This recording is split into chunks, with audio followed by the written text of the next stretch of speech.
नमस्कार दोस्तों, स्वागत है आप सभी का हमारे यूट्यूब चैनल रत्नाकर क्लासेस। तो जैसा कि हम लोग यूपी टीजीटी में जो प्रीवियस ईयर क्वेश्चन की सीरीज़ को चला रहे हैं, तो ये तो हमारा नेक्स्ट लेक्चर है उसमें। तो पहला इसका क्वेश्चन रहेगा आज, यहाँ पर देखेंगे आप गौर से। तो लिखा निम्न में से कौन पदार्थ नहीं है। ठीक है, तो इसको थोड़ा सा और जूम कर लेते हैं। तो यहाँ पर लिखा निम्न में से कौन पदार्थ नहीं है। तो ऑप्शन दिए हैं कोहरा, आर्द्रता, क्वथनांक, रुधिर। तो क्वथनांक एक क्रिया होती है। ठीक है, पदार्थ क्या होता है, जो आयतन या आयतन कुछ ना कुछ क्या स्थान घेरे, उसका कुछ द्रव्यमान हो। ठीक है, तो इस तरीके से होता है। तो इसका आंसर रहेगा हमारा क्वथनांक। ठीक है ना, क्वथनांक आप समझते होंगे, जितने द्रव होते हैं उनका कोई ना कोई क्वथनांक जरूर होता है। अब देखते हैं हम नेक्स्ट क्वेश्चन। तो यहाँ पर आप देखेंगे बहुत ईजी क्वेश्चन है। एक पदार्थ जिसकी आकृति और आयतन निश्चित है। तो आकृति आयतन ठोस की निश्चित होती है, आप जानते हैं। तो आप इन क्वेश्चन से अंदाज़ा लगा सकते हैं, काफ़ी इजी क्वेश्चंस भी आते हैं, ऐसा नहीं है कि इजी क्वेश्चन नहीं आते हैं। तो क्लास 10th की केमिस्ट्री के हमने 2 लेक्चर अपलोड कर दिए हैं, आप चाहे तो देख सकते हैं। एसिड बेस से भी क्वेश्चन आते हैं और केमिकल रिएक्शन से भी क्वेश्चन आते हैं, तो हमारे इसी यूट्यूब चैनल पर अपलोड हैं, आप उन्हें देख सकते हैं। और इसके बाद अभी करंट में हम फिज़िक्स का जो लेक्चर्स हैं हमारे क्लास 10th की फ़िज़िक्स, उसके अपलोड कर रहे हैं। तो क्लास 10th की साइंस आपकी यहीं से कंप्लीट हो जाएगी, तो आप कंप्लीट कर सकते हैं, क्योंकि उससे भी काफ़ी इजी क्वेश्चन आ जाते हैं। तो आप उससे कंप्लीट आपके ये क्वेश्चन हो जाएंगे। ठीक है, आइए नेक्स्ट क्वेश्चन देखेंगे हम। तो नेक्स्ट बात करते हैं हम। नेक्स्ट क्वेश्चन है हमारा, निम्न में से कौन यौगिक नहीं है। तो संगमरमर कैल्शियम कार्बोनेट होता है, दोने का सोडा सोडियम कार्बोनेट होता है डेकाहाइड्रेट करके, और चूना कैल्शियम ऑक्साइड हो जाएगा या कैल्शियम हाइड्रोक्साइड। चूना 2 प्रकार का है। लास्ट है पीतल। तो पीतल एक मिश्र धातु है, और ये कह रहा है कौन यौगिक नहीं है। तो ये सब के सब ऊपर वाले यौगिक हैं, तो मिश्र धातु जो है वो आपका आंसर हो जाएगा। ठीक है, नेक्स्ट क्वेश्चन है, मिश्रण किसका परिणाम है। तो मिश्रण परिणाम किसका है, भौतिक परिवर्तन का। तो ये भी क्वेश्चन देखिए 9th क्लास से क्वेश्चन है, ये 9th क्लास में क्वेश्चन है एनसीईआरटी में। तो एनसीईआरटी में मिश्रण वगैरह करके कुछ दिया गया है, मिश्रण करके एक चैप्टर का नाम है यौगिक मिश्रण करके, उससे ही क्वेश्चन है ये आपका। वो शायद हाँ 9th क्लास में ही है, तो उससे ही ये क्वेश्चन है। तो नेक्स्ट क्वेश्चन देखिए, ये इलेक्ट्रॉन के बारे में कौन सा तथ्य सही नहीं है। यह एक कण है, तो कण भी होता है। तरंग के समान है, तो इलेक्ट्रॉन तरंग के समान भी व्यवहार करता है, और कण के समान, क्योंकि इलेक्ट्रॉन की द्वितीय प्रकृति यही बताती है। ये देखिए, ये डिटेल क्वेश्चन है, और डिटेल क्वेश्चन है एटॉमिक स्ट्रक्चर से, इलेक्ट्रॉन के बारे में पूछा गया है इसके बारे में। तो और देखते हैं कौन से कथन है। फिलहाल ये दोनों कथन सही हैं कि इलेक्ट्रॉन कण और तरंग दोनों के समान व्यवहार करता है, ये इलेक्ट्रॉन की द्वितीय प्रकृति बताती है।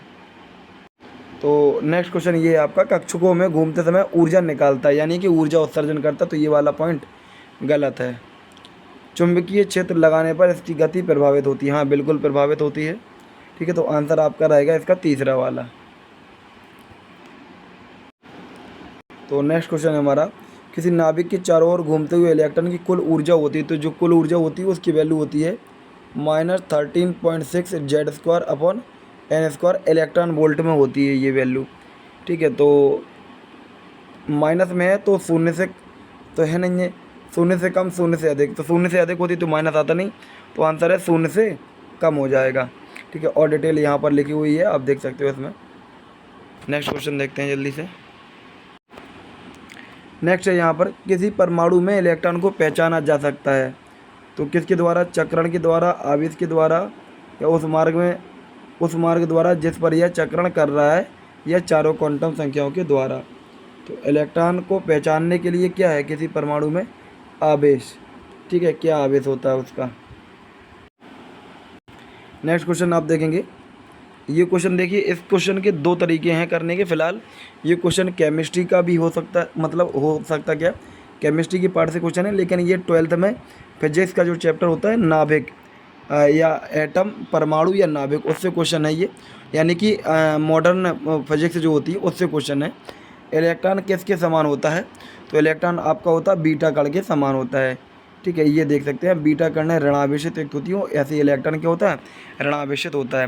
तो ये जो क्वेश्चन है आपका फिजिक्स का क्वेश्चन है, क्योंकि अब जो केमिस्ट्री में जो आपका टॉपिक है, ये इतना डिटेल वाला टॉपिक हटा दिया ही है, तो नाभिक से फिलहाल आपको बता दिया है यहाँ पर, तो आप इसको ध्यान रखना।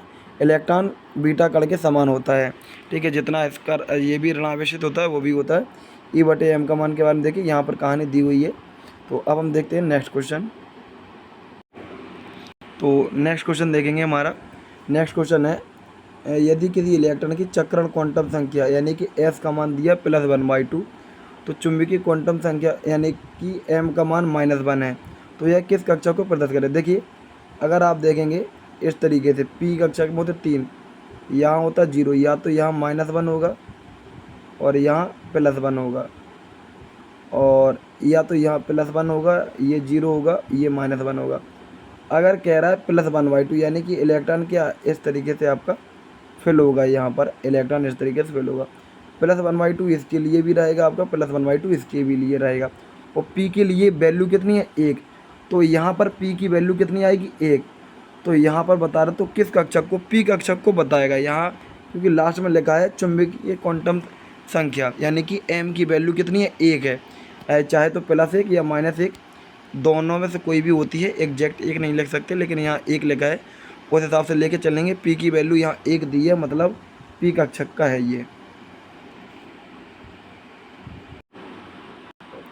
नेक्स्ट है हमारा क्वेश्चन, कौन सा कक्षक चित्र हुंड व पाउली नियम के का पालन नहीं करता है।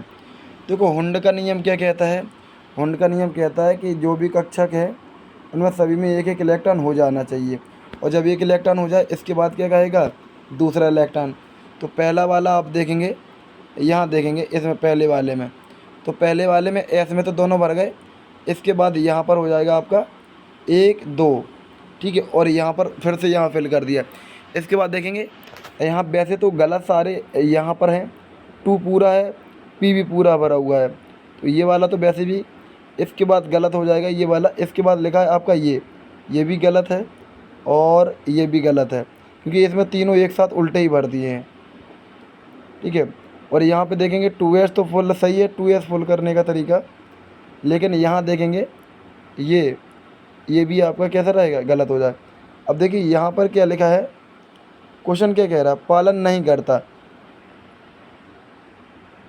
कौन सा चित्र हुंड व पाउली नियम का पालन नहीं करता। तो देखेंगे पालन नहीं करता पूछ रहा, तो जो गलत है वही देखना हमें। तो ये सब तो इस आंसर के हिसाब से ये भी गलत है, ये भी गलत है, ये भी गलत है। ठीक है, वैसे तो ये सही है, लेकिन अब देखेंगे यहाँ पर ये तीनों में क्या करती है, एक साथ करती है यहाँ पर। अब यहाँ पर अगर देखेंगे तो पाउली का नियम होता है, पाउली का नियम कहता है कि चारों क्वांटम संख्याओं के मान समान नहीं हो सकते। तो यहाँ पर आंसर सिर्फ इतना हो जाएगा। अच्छा, इस क्वेश्चन की डिटेल हम कुछ समय बाद यूट्यूब पे अपलोड करेंगे, क्वांटम संख्या से संबंधित एक वीडियो, 1 या 2 लेक्चर अपलोड करेंगे, तो उससे क्वांटम संख्या से संबंधित जितने भी क्वेश्चन हो सकते हैं सारे कंप्लीट हो जाएंगे। और कोशिश करेंगे कि जितने मतलब फर्स्ट ईयर क्लास से जो क्वेश्चन बनते हैं उनकी केवल उनके ही वीडियो अपलोड करें, जिससे कि आपको क्या वो काफ़ी हेल्प मिल सके। ठीक है, तो इसका आंसर फ़िलहाल ये आप याद रखना है कि कौन सा पालन नहीं करता। फ़िलहाल हुंड का नियम, देखिए इसको आपको डिटेल में समझना होगा। पहली चीज़ तो हुंड का नियम कहता है कि इस तरीके से आप इलेक्ट्रॉन फिल कर रहे हैं तो पहले सभी में एक एक हो जाए, फिर यहाँ, फिर यहाँ, यहाँ। और पाउली का नियम कहता है कि 2 इलेक्ट्रॉन कोई सी भी 2 लेंगे, उसकी चारों क्वांटम संख्या समान नहीं हो सकती। 3 के मान समान है तो 1 का मान जरूर ही अलग होगा। अब बात करते हैं यदि इलेक्ट्रॉन की स्थिति में अनिश्चितता शून्य, ये वाला क्वेश्चन। चलो इसको थोड़ा सा जूम कर लेते हैं। नेक्स्ट देखते हैं यहाँ पर, यदि इलेक्ट्रॉन की स्थिति में अनिश्चितता शून्य है तो संवेग में अनिश्चितता कैसी होगी। देखो, अगर इलेक्ट्रॉन की स्थिति में अनिश्चितता शून्य है तो संवेग में अनिश्चितता होगी। देखो, आंसर तो हो जाएगा आपका ये, लेकिन अगर फार्मूला आपको ये हाइजेनबर्ग से क्वेश्चन है, delta x into delta P is इस तरीके से h/4π, तो अगर इसकी किसकी वैल्यू बोल रही, अब आपको ध्यान रखना पड़ेगा। संवेग में अनिश्चितता, शायद यहाँ पर कुछ लिखा था, ये स्थिति में अनिश्चितता, तो संवेग में पूछेगा तो देखो delta x into delta P is h/4π, इसकी वैल्यू कितनी दी है, 0। तो यहाँ ले जाएंगे, 0 का भाग करोगे तो कितना आ जाएगा, इनफाइनाइट आ जाएगा। डेल्टा एक्स की वैल्यू इनफाइनाइट आपकी आंसर आ जाएगी। ये जब शून्य का भाग लगाएंगे आप। नेक्स्ट क्वेश्चन देखते हैं। देखो ये काफ़ी इजी सा क्वेश्चन है। H प्लस आयन का इलेक्ट्रॉन विन्यास, देखो H प्लस आयन का इलेक्ट्रॉन विन्यास 1s0 हो जाएगा। देखिए H का इलेक्ट्रॉनिक विन्यास होता है 1s1, लेकिन यहाँ पर H प्लस है तो ये किसके पास एक भी इलेक्ट्रॉन नहीं है, तो 1s0 हो जाएगा इसका। नेक्स्ट एक दो क्वेश्चन और रह गए हैं, बस उनको देख लेते हैं, ठीक है, जल्दी से। नेक्स्ट है हमारा, एक तत्व जिसका इलेक्ट्रॉनिक विन्यास ये है, उसमें संयोजकता इलेक्ट्रॉन की संख्या कितनी है। तो संयोजकता इलेक्ट्रॉन की संख्या देखेंगे आप, तो लास्ट वाले सेल में देखेंगे 3 और 3p में टोटल इलेक्ट्रॉन देखेंगे, ऊपर की साइड 3s2 है 3p2 है, तो इन दोनों का टोटल करेंगे तो हो जाएगा 4, ठीक है। और आप ऐसे भी देख सकते हो, एक कौन सा तत्व है, 2 4 6 10 2 12 2 14, ठीक है, यानी कि ये सिलिकॉन हो जाएगा। सिलिकॉन के लास्ट में कितने आएगा, 4 आ जाएगा, ठीक है। नेक्स्ट है, ट्राइटियम रेडियो वेक्टन पर देता है, क्या देगा, तो आंसर रहेगा बीटा कण, ठीक है। तो जो रेडियो सक्रिय धातु होती है, मतलब धातु है या तत्व है, अल्फा बीटा गामा किरणें उत्सर्जित करते हैं। तो ये कह रहा है ट्राइटियम रेडियो वेक्टन कर पर देता है, क्या देता है, अल्फा देता है, बीटा देता है, क्या दे, तो क्या देगा, बीटा देता है ये, ठीक है। तो बस इसमें इस वाले जो हमारा एक प्रैक्टिस सेट था तो उसमें इतने ही क्वेश्चन थे।